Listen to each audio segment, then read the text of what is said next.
예레미야애가 5장 19절에서 22절 말씀이며 구약 1150페이지입니다. 여호와여, 주는 영원히 계시오며 주의 보좌는 대대에 이르나이다. 주께서 어찌하여 우리를 영원히 잊으시오며 우리를 이같이 오래 버리시나이까.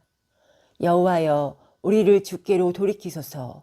그리하시면 우리가 주께로 돌아가겠사오니 우리의 날들을 다시 새롭게 하사 옛적 같게 하옵소서. 주께서 우리를 아주 버리셨사오며 우리에게 진노하심이 참으로 크시니이다. 아멘. 자, 오늘 본문의 말씀을 중심으로 주여 옛적 같게 하옵소서라는 제목으로 말씀을 선포할 때 큰 은혜 받고 아멘하여 하나님께 영광 돌릴 수 있는 복된 시간이 될 수 있기를 바랍니다. 제가 오늘 본문의 말씀을 설교하게 된 그 배경이 있습니다. 그것은 기독교 여론조사 전문기관인 주식회사 GM컬 리서치에 의하면은 한국교회 혁신이 매우 필요하다라는 응답이 86%가 나왔습니다. 그리고 약간 필요하다 12.9%입니다. 이 둘을 합치면은 98.9%입니다. 그러니까 99%지요. 이것은 뭐 세상 사람들이 바라보는 교회뿐만 아니라 믿는 우리들 가운데서도 이렇게 해서는 안 된다. 한국교회에서 이렇게 해서는 안 된다. 우리가 이렇게 해서는 안 된다. 아마 여러 가지로 구체적인 포인트를 정확하게 잡지는 못하지만 이래서는 안 된다, 안 된다는 어떤 이런 마음의 어떤 이런 생각은 아마 많이 공감하였으리라 생각됩니다. 더욱이 혁신의 주체에 대해서 기독교 관련자 모두가 다 필요하다. 이것이 28.9%고 개교회 목회자의 그 개혁이 필요하다. 이것이 23.7%고 교단이나 또 노회가 개혁이 필요하다. 21%입니다. 중요한 것은 이 혁신 대상 가운데서 우선 혁신 대상이 있습니다. 혁신을 해야 되는 것은 사실이지만 우선적으로 먼저 해야 될 것이 어디냐라고 이렇게 포인트 각을 줄여서 이렇게 설문을 했더니 답변 중에 32.8%가 각 교회 목회자가 개혁 그 순서 가운데서 바로 1위가 32.8%가 바로 목사들이 변해야 된다. 이것이 32.8%였습니다. 저는 요즘 일어나는 사회 모습을 보면서 이 32.8%에 대해서 충분히 공감을 했습니다. 그렇구나. 나도 목회자인데 나부터 또 한국교회 목회자들이 주의 종들이 바로 서야지 하는 이런 생각을 정말 많이 갖게 한 지난 한 주간이었습니다. 지금 우리 사회에 일어나는 코로나를 포함한 이 총체적인 이 문제들은 믿는 성도들인 우리가 빛과 소금의 역할을 감당하지 못함으로 인하여서 나타나는 현상입니다. 현상이 이렇다면 그 뿌리는 무엇인가? 결국은 우리가 하나님 앞에 주신 사명 감당을 제대로 하지 못했다는 이야기고 또 빛과 사명의 역할을 감당하지 못했다는 말씀이 아니겠습니까? 마태복음 5장 13절에서 14절에 16절에 보면은 이 문제에 대해서 예수님은 이렇게 말씀하셨습니다. 너희는 세상의 소금이니 소금이 만일 그 맛을 잃으면 무엇으로 짜게 하리요? 후에는 아무 쓸데없어 다만 밖에 버려져 사람에게 밟힐 뿐이니라.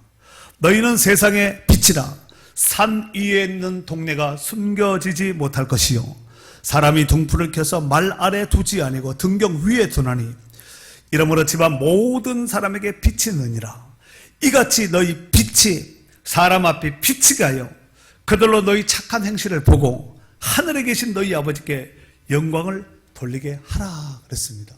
여러분, 비춰져야지 뭐 사람들이 보든가 말든가 하지 않겠습니까? 오늘 이 말씀 가운데 너희는 세상의 소금이라고 먼저 말씀하셨습니다. 우리가 보통 빛과 소금의 사명을 감당하자 이렇게 하는데 성경의 순서는 소금과 빛이 맞습니다. 자, 그런데 너희는 어디의 소금이라고 말씀드렸죠 금방? 세상의 소금이라는 거예요. 세상 속에서 소금이라는 것입니다. 문제는 소금이 그 맛을 잃으면 사람들에게 밟힌다고 말씀하고 있습니다. 정말 요즘 기독교가 예수 믿는 사람들이, 주의 종들이 발표도 이렇게 밟힐 수가 없습니다. 바닷물의 3%의 소금이 바다를 썩지 않게 한다는 것입니다.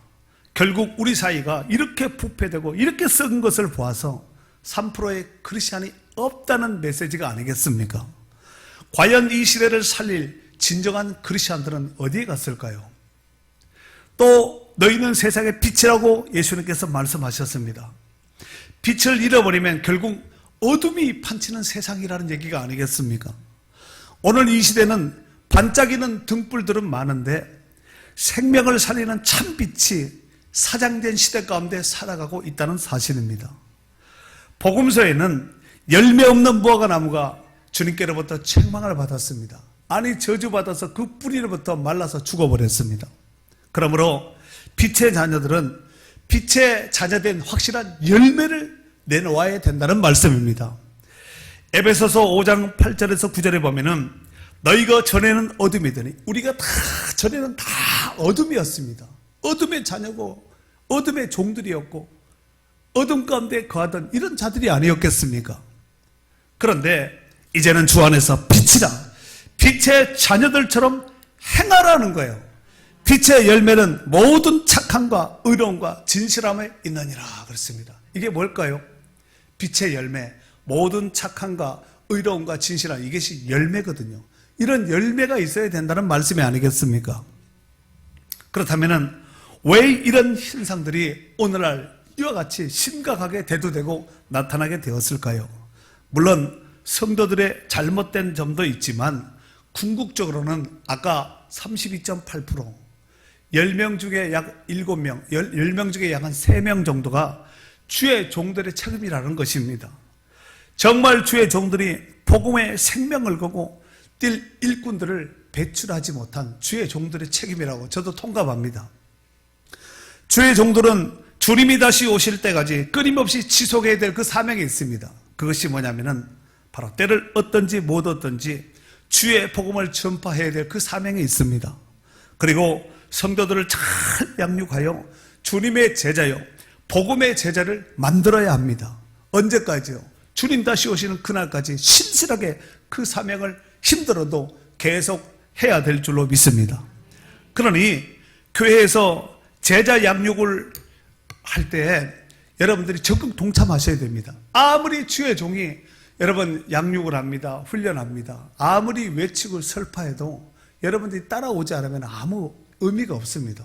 여러분들이 같이 보조를 맞추고 같이 힘을 맞춰서 그래 정말 제자가 되어야지, 주님이 기뻐하시는 제자가 되어야 되지 하고 양육과 훈련을 게으리 하지 않는다면 정말 주님 다시 오시는 그날까지 우리 교회는 또 지금보다는 이 세상은 훨씬 주님이 원하는 세상이 될 줄로 믿습니다. 이 모든 은혜가 우리 가운데 충만하시기를 주의 이름으로 축원합니다.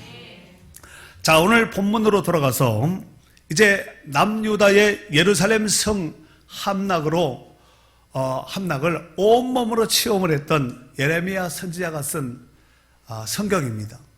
오늘 예레미야 애가는 5장으로 되어 있는데 이 예레미야가 쓴 비탄시요, 또 예레미야가 쓴 애가입니다. 애가는 뭐예요? 슬픈 노래라는 얘기가 아니겠습니까? 22절로 구성되어 있는 이런 본문인데 애가를 제가 설교 준비를 하기 위해서 한번 또 몇 번 읽어봤는데 오늘 본문 5장이 22절로 되어 있다고 말씀드렸지요. 그런데 1장도 22절로 되어 있고 2장도 22절로 되어 있습니다. 4장도 22절로 되어 있고 5장도 22절로 되어 있습니다. 단 3장은 22절에 곱하기 3인 66절로 되어 있습니다.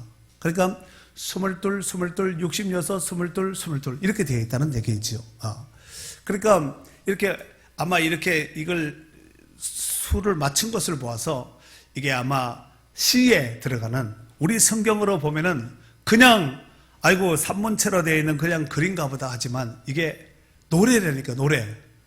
노래도 짧은 노래가 있고 긴 노래가 있지 않겠습니까? 그래서 예레미야가 나라가 멸망당한 그 슬픔 앞에서 또 포로로 끌려간 그 이스라엘 백성들을 바라보면서 정말 비타넷이 애가 슬픈 노래를 부른 이것이 바로 애가라고 볼 수가 있습니다.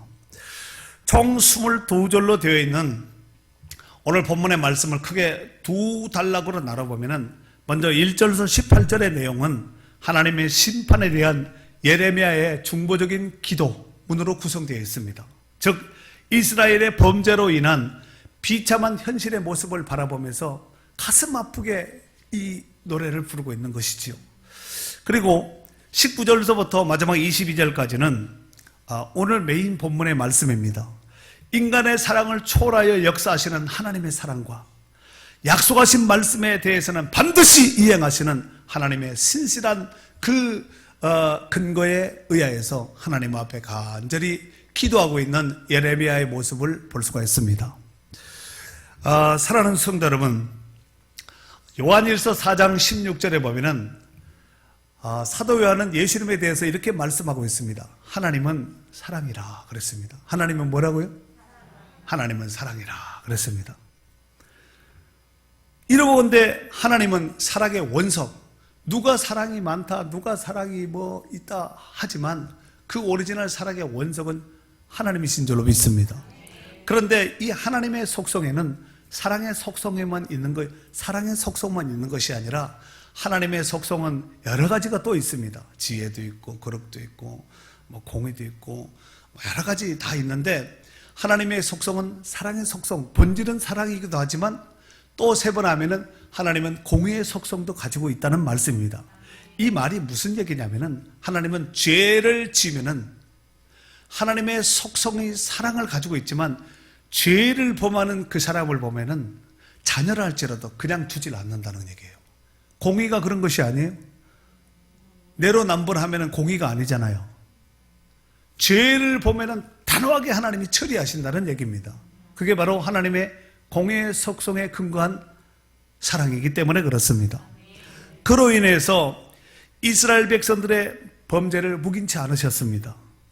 그래서 범죄한 이스라엘 백성들을 징계하고 심판하시기 위해서 그 당시에 강력한 제국을 이루었던 바벨론 나라를 들어서 이스라엘을 쳐서 이스라엘을 멸망시키고 말았습니다. 이스라엘 백성들은 쫄지의 나라가 망하였고 쫄지의 비참한 노예로 전락되고 말았다는 사실입니다.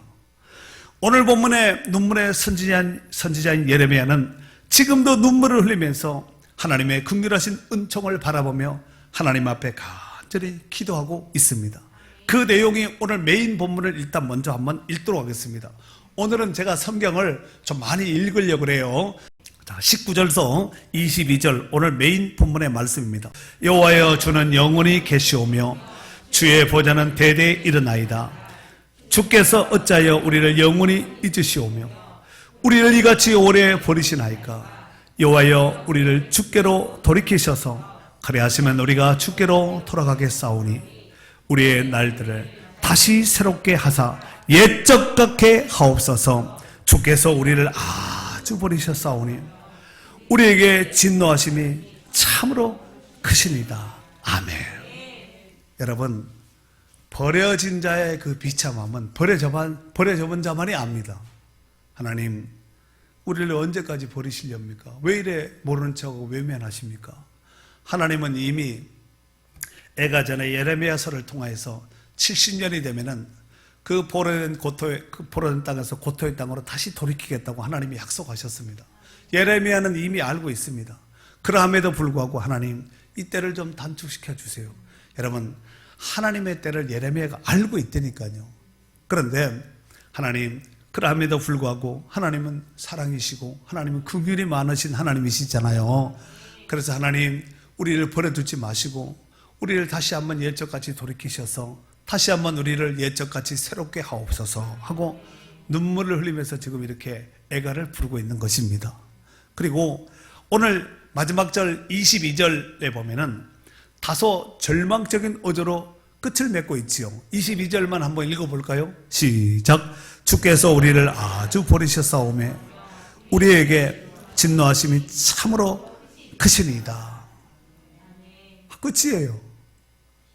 그리고 끝에 저 23절에다가 하나님, 그러함에도 불구하고 우리를 살려주시고 돌아가게 하옵소서 기대합니다. 뭐 이렇게 하면은 좀 잃는 사람이 좀 소망의 여운이 남지 않겠습니까? 그런데 하나님 버렸습니다. 하나님 진노함이 큽니다. 끝이에요. 아쉬움이 남지요. 그래서 후대 사람들은 오늘 이 예레미야 이 본문 금방 읽었던 이 말씀을 22절까지 다 읽은 다음에 21절을 한 번 더 읽었다는 거예요.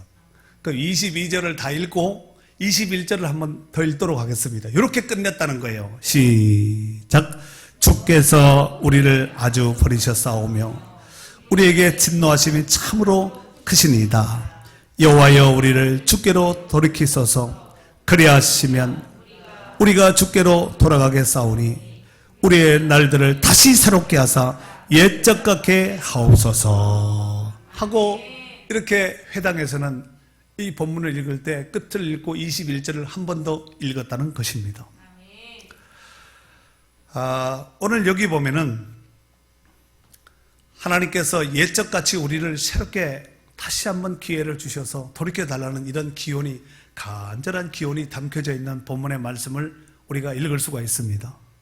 이 말은 옛적에는 지금과 비교할 수 없을 정도로 좋았다는 얘기잖아요. 좋으니까 하나님 옛날같이 해주세요. 이 말을 하지, 옛날에 안 좋았으면 다시는 옛날로 돌아가지 말게 해달라고 그러지 않겠습니까? 그러니까 지금의 비참한 현실 속에서 돌이켜보니까 그때가 좋았네, 정말 좋았네 하고 이제 돌이켜보면서 여운을 지금 남기고 있는 것이 아니겠습니까?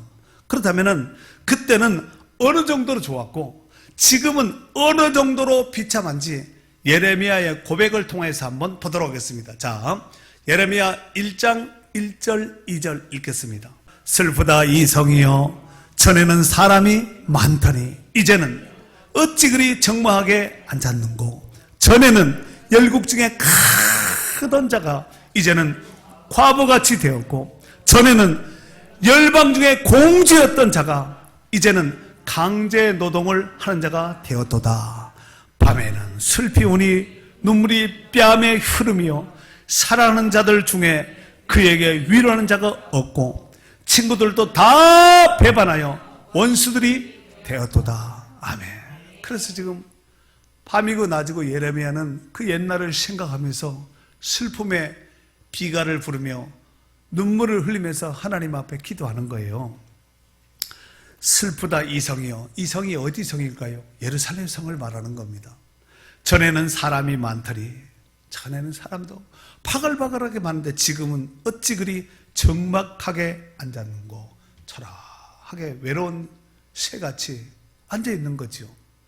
전에는 열국 중에 크던 자가 이제는 과부같이 되었고, 전에는 열방 중에 공주였던 자가 이제는 강제 노동을 하는 자가 되었도다. 공주가 강제 노동을 하는 자가 되었다는 얘기입니다. 슬퍼요, 안 슬퍼요?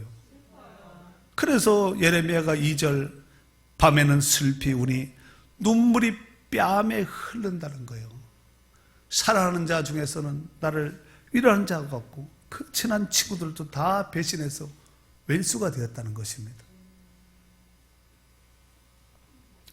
그렇다면은 지금 이 현재 예레미야 당시 겪고 있었던 그 비참한 처지가 어떤 처지였는지 좀 더 구체적으로 살펴보도록 하겠습니다. 자, 예레미야 5장으로 다시 넘어오세요. 5장으로 넘어와서 이제 1절서부터 18절까지 읽을 거예요. 중간에 가다 한번 서야 될 때 있습니다. 어디냐면은 6절을 읽고는 서야 됩니다. 읽습니다. 시작. 여호와여 우리가 당한 것을 기억하시고 우리가 받은 시욕을 살펴보옵소서. 우리의 기업이 외인에게 우리의 집들도 이방인들에게 돌아갔나이다. 우리는 아버지 없는 과들이오며 우리의 어머니는 과부들 같으니 우리가 은을 주고 물을 마시고 값을 주고 나무들을 가져오며 우리를 뒤쫓는 자들이 우리 목을 눌러싸오니 우리가 기진하여 쉴 수 없나이다. 우리가 애굽 사람과 아수르 사람과 악수하고 양식을 얻어 배불리고자 하였나이다. 여기 보면은 6절 우리가 애굽 사람과 아수르 사람과 악수했다 그랬죠. 애굽 사람하고 아수르 사람하고 악수했다 그랬잖아요. 이 악수라는 이 말이 야드라는 단어를 쓰는데 이게 뭐냐면은 우리가 우리의 손을 주었다 이런 뜻입니다. 우리 손을 그들에게 주었다. 아수르 사람하고 애굽 사람에게 손을 주었다는 얘기예요. 이걸 조금 의역해서 알아듣기 쉽게 이렇게 해석을 하면은 그들에게 구걸을 했다는 얘기예요. 아수르 사람에게 애굽 사람에게 손을 내밀면서 이렇게 구걸을 했다는 얘기예요. 여러분, 이스라엘 백성들은 구걸하는 사람이 아닙니다.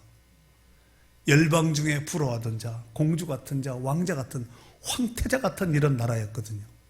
근데 지금은 야드, 손을 내밀어서 애굽 사람들 우리 먹을 것 좀 주세요, 마실 물 좀 주세요, 손을 내밀고 구걸을 하고 있는 이런 입장이에요.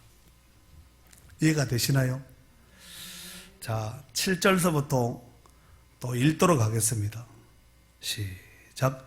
우리의 조상들은 범죄하고 없어졌으며 우리는 그들의 죄악을 담당하였나이다. 종들이 우리를 지배하며 그들의 손에서 건져낼 자가 없나이다. 광야에는 칼이 있으므로 죽기를 무릅써야 양식을 얻었사오니 굶주림의 열기로 말미암아 우리 피부가 아궁이처럼 검으니이다. 대적들이 시온에서 부녀들을, 유다 각 성읍에서 처녀들을 욕보했나이다. 지도자들은 그들의 손에 매달리고 장로들의 얼굴도 존경을 받지 못하나이다. 청년들이 맷돌을 지며 아이들의 나무를 지다가 엎드려 지우며 노인들은 다시 성문에 앉지 못하며 청년들은 다시 노래하지 못하나이다. 우리의 마음에는 기쁨이 그쳤고 우리의 흠은 변하여 슬픔이 되었사오며 우리의 머리는 면류관이 없어졌사오니 오라 우리의 범죄 때문이다. 이러므로 우리의 마음이 피곤하고 이러므로 우리의 눈들이 어두우며 시온산이 황폐하여 여우가 그 안에서 노나이다. 아멘. 시온산은 어떤 산이지요? 예루살렘 성, 하나님의 성전이 있던 그 예루살렘 성을 말하는 것입니다. 그 성이 황폐해져서 여우가 그 안에서 노나이다. 여우가 뛰노는 운동장이 되었다는 것입니다. 지금 이 예루살렘의 현실을 아주 잘 이렇게 표현을 했습니다. 조금 더 앞에 한번 더 볼까요? 9절. 광야에는 칼이 있으므로 죽기를 무릅써야 양식을 얻었사오니. 광야에는 칼이 있다고 그랬잖아요. 광야 안 나가면 되잖아요. 그런데 양식을 구하기 위해서 광야를 나가야 되는 거예요. 그런데 그냥 나가면 주는 것이 아니라 그냥 돈을 주면은 가져올 수 있는 양식이 아니라 생명을 걸고 나가야지만 양식을 얻을 수 있다는 거지요. 10절. 굶주림의 열기로 말미암아 우리의 피부가 아궁이처럼 검으니이다 그랬습니다. 전에는 뽀얀 살로 깨끗한 피부를 가졌던 이 황태자 같은 공주 같은 이 이스라엘 백성들이 지금은 숯검덩이 같이 검게 그을러서 타서 등짝에는 온 몸에는 매 맞고 채찍 맞고 상하고 터지고 곪고 깨지고 이런 흔적만 남아있는, 사람이 보기에 이게 노숙자인가 인간인가 할 정도로 그렇게 존귀한 자들이 이렇게 비참하게 전락되었다는 얘기입니다. 11절. 대적들이 시온에서 부녀들을, 유다 각 성읍에서 처녀들을 욕보였나이다. 시온이 어딜까요? 예루살렘입니다. 예루살렘, 하나님의 성소가 있는 예루살렘. 거기서 부녀들이 욕보이고 유다 각 성읍에서 처녀들도 욕보이고 12절. 지도자들은 그들의 손에 매달리고, 아까 애굽 사람과 아수르 사람의 손에 매달려서 구걸을 하고 손을 내밀면서 장로들의 얼굴도 존경을 받지, 네가 무슨 장로냐 침 탁 뱉어버리는 거죠. 전에는 그렇게 존귀하던 그 장로들. 13절. 청년들이 맷돌을 지으며, 청년들은, 힘 있는 청년들을 뭘 돌렸다는 얘기예요? 맷돌 돌렸다는 얘기죠. 힘이 있으니까. 그리고 아이들은 나무를 지다가 엎드러지오니, 이 아이들은 나르라는 단어를 쓰는데 옆에 청년들이 있는 것을 보아서 이 아이들은 청년이 아니에요. 젖을 막된 청소년기 바로 전. 우리 평화만하다고 하면 딱 좋을 것 같아요. 이런 아이들이 나무를 지다가 엎드러지는 거야. 왜 엎드러질까요? 힘이 딸리는 거야. 그런데 자꾸 시키잖아요. 해야 되잖아요. 채찍을 때리고 매를 가하니까 일어서야 되는데 쓰러지는 거죠. 그 짐과 함께 깔려버리는 거죠. 그런 경험 해보셨어요?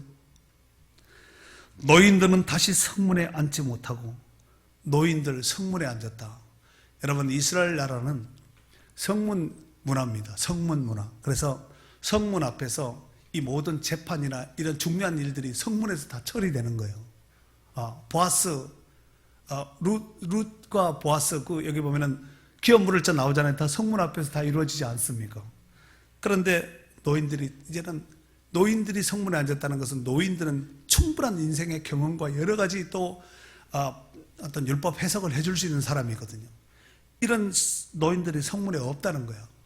그리고 청년들은 다시 노래하지 못하나이다. 우리의 마음에는 기쁨이 그쳤고 우리의 춤은 변하여 슬픔이 되었사오며, 우리의 머리는 면류관은 뭐예요? 존귀한 자가 쓰는 거야. 아무나가 쓰는 것이 아니죠. 오라 우리의 범죄 때문이다. 이 모든 것들이 왜 이런 일이 발생되었는가? 우리의 범죄, 조상의 범죄라고 하지 않죠. 바로 우리의 잘못, 우리의 범죄 때문에 이런 일들이 발생되었습니다 하고 고백하는 것입니다. 이러므로 우리의 마음이 피곤하고 우리의 눈들도 어둡고 시온산이 황폐하고 여우가 그 안에서 찌놓는다는 거예요. 사람도 망가지고 성전도 망가지고 도시도 망가지고 나라도 망가지고 다 더 이상 회복 불가능입니다. 그 모든 원인이 뭐 때문에 그런다고요? 우리의 범죄 때문에, 우리의 죄 때문이라는 거예요. 죄는 이와 같이 파괴력이 강력합니다. 그 파괴력은 예나 지금이나 그 막강한 어떤 그 힘은 여전히 지금도 그 힘이 여상하다는 것을 명심하셔야 됩니다. 아무리 화려하고 엄청난 것을 누렸다 할지라도 하나님 앞에 불순종하고 죄짓고 돌아서고 범죄하면은, 전에는 그들이었지만 다음은 우리가 된다는 사실을 꼭 명심하셔야 됩니다. 오늘날 이 코로나로 인한 이 경제 타격, 코로나로 인해서 벌어진 이 파생된 문제들이 있잖아요. 수많은 문제들이 지금 발생되고 있는데 이 모든 뿌리는 결국은 코로나가 아니라 죄 때문에 그렇습니다. 코로나가 왜 왔을까요? 어쩌다가 하나님 모르게 코로나가 왔을까요? 그렇지 않습니다. 코로나도 하나님의 허용 한계 안에 있다는 것을 명심하셔야 됩니다. 그럼 하나님이 왜 코로나를 허용하셨을까? 두고 볼 수 없으니까 하나님이 코로나를 통하여서 징계, 막대기로 들어 쓴 겁니다. 그렇다고 해서 최후의 심판은 아니에요. 이런 상황 속에서도 예레미야는 하나님의 자비하신 그 사랑이신 하나님을 바라보면서 눈물로 기도하고 있습니다. 왜 예레미야가 완전히 이렇게 다 망해서 회복 불가능한 상태인데 왜 예레미야가 기도해봤자 예레미야 한 사람이 기도한다고 뭐가 바뀌겠습니까? 그런데 예레미야가 기도하는 그 이유가 있습니다. 예레미야는 하나님의 사랑뿐만 아니라 하나님이 말씀하신 그 언약을 붙들고 있는 거예요. 이게 굉장히 중요한 말씀이에요. 하나님의 언약의 말씀을 붙들고 언약의 근거에서 지금 기도하고 있는 거예요. 일찍이 솔로몬이 하나님의 성전을 지어놓고 낙성식을 할 때 온 백성들 앞에서 두 손을 높이 들고 기도한 내용이 있습니다. 그 내용이 바로 역대하 6장에 보면은 쫙 나오는데 그 가운데서 6장 가운데 6장 36절에서 39절까지의 내용을 한번 읽도록 하겠습니다. 주께 범죄하지 아니하는 사람이 없사오나 그들이 주께 범죄함으로 주께서 그들에게 진노하사 그들을 적국에게 넘기심에 적국이 그들을 사로잡아 땅의 원근을 막느라고 끌고 간 후에 그들이 사로잡혀간 땅에서 스스로 깨닫고 그들을 사로잡은 자들의 땅에서 돌이켜 주께 간구하기를 우리가 범죄하여 패역을 행하며 악을 행하였나이다 하며 자기들을 사로잡아간 적국의 땅에서 온 마음과 온 뜻으로 주께 돌아와서 주께서 그들의 조상들에게 주신 땅과 주께서 택하신 성과 내가 주의 이름을 위하여 건축한 성전 있는 쪽을 향하여 기도하거든 주는 계신 곳 하늘에서 그들의 기도와 간구를 들으시고 그들의 일을 돌보시오며 주께 범죄한 주의 백성을 용서하옵소서. 이 기도를 누가 했냐면은 솔로몬이 기도했습니다. 그랬더니 6장의 솔로몬의 기도고 7장에 보면은 하나님께서 솔로몬의 기도에 대한 응답이 나옵니다. 7장 12절서 16절까지예요.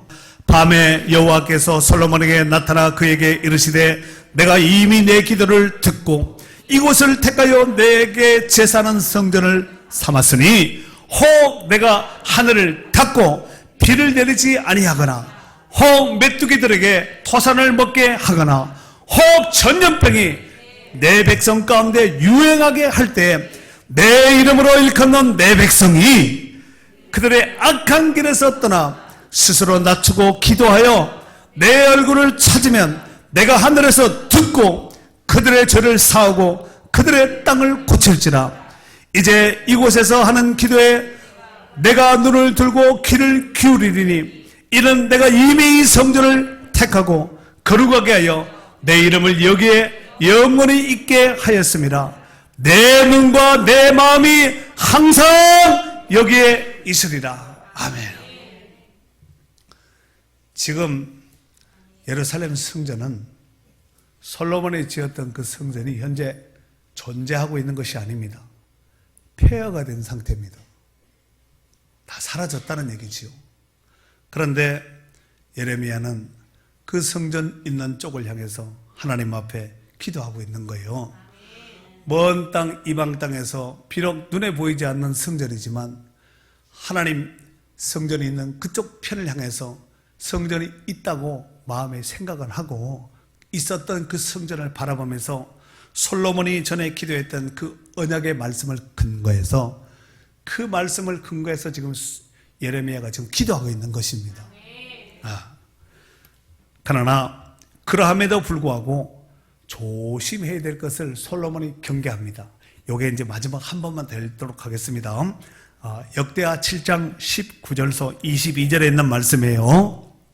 자, 시작. 그러나 내가 만일 돌아서서 내가 너희 앞에 둔 내 율례와 명령을 버리고 가서 다른 신들을 섬겨 그들을 경배하면 내가 너희에게 준 땅에서 그 뿌리를 뽑아내고 내 이름을 위하여 거룩하게 한 이 성전을 내 앞에서 버려 모든 민족 중에 속담거리와 이야기거리가 되게 하리니 이 성전이 비록 높을지라도 지나가는 자마다 놀라 이르되 여호와께서 무슨 까닭으로 이 땅과 이 성전에 이같이 행하셨는고 하면 대답하기를 그들이 자기 조상들을 애굽 땅에서 인도하여 내신 자기 하나님 여호와를 버리고 다른 신들에게 붙잡혀서 그것들을 경배하여 섬김으로 여호와께서 이 모든 재앙을 그들에게 내리셨다 하리라 하셨더라. 아멘. 성전이 회파되고 나라가 망하고 포로로 끌려간 것은 결국은 하나님이 아닌 다른 신을 섬겼고 하나님의 말씀이 아닌 말씀을 버리고 하나님의 율례와 계명과 법도를 버리고 불순종했다는 거예요. 그럼 이렇게 된다는 거예요. 그렇다면 솔로몬이 우려했던 여러 민족 중에서 속담거리와 이야기거리가 된다 그러죠. 꼭 그랬지요. 이 성전이 크고 화려하고 웅장한 어마어마한 성전인 것은 사실이지만 너희들이 불순종하고 하나님 없이 여기고 하나님 제사를 멸시하고 또 하나님 말씀에 불순종하고 이방 우상을 섬기게 되면은 이 성전을 내가 버리겠다는 거예요. 그리고 모든 민족 중에서 여러 나라 가운데서 속담거리가 되게 하고 이야기거리가 되게 하게 만들겠다는 얘기입니다. 그럼 사실 그렇게 됐는지 확인해야 되지 않겠습니까? 자, 오늘 에가서 2장 15절 16절이에요.